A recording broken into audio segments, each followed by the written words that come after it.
প্রবাসীর কষ্ট শুধু প্রবাসীরাই বোঝে, প্রবাসীর কষ্ট কেউই বোঝে না। আমরা যারা দেশে থাকি আমরা ভাবি যে যারা বাইরে যায় তারা অনেক ভালো থাকে, তারা অনেক সুখে থাকে, তাদের কোনো কষ্ট হয় না, তারা অনেক আরাম আয়েশে থাকে। কিন্তু এটা আমাদের সম্পূর্ণ ভুল ধারণা। যারা প্রবাসী থাকে তাদের থেকে কষ্টের জীবন আর কেউই উপভোগ করে না।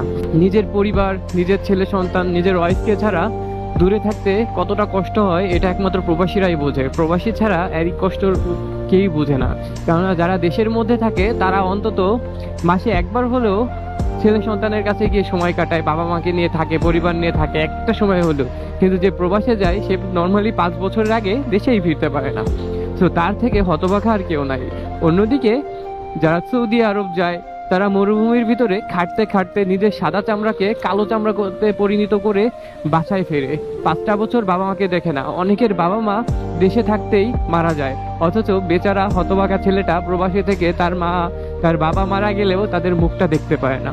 যারা প্রবাসী থাকে তাদের ভাই বোন, ছেলে সন্তান, এদের দাবির কোনো শেষ নাই। কিন্তু তারা বুঝে না যে তার বাবা বা তার ভাই বা তার ছেলেটা কতটা কষ্ট করে টাকা উপার্জন করতেছে, কতটা কষ্ট করতেছে, এই জিনিসটা তারা বুঝে না। তারা এটা দেখে না যে সে 3 বেলা খালো কিনা, সে কি করলো না করলো, এটা দেখে না। তাদের দাবিটা পূরণ করতেই হয়। আর প্রবাসে যে থাকে সেও অগত্যা, ফ্যামিলি বলে দিতে তো হবেই।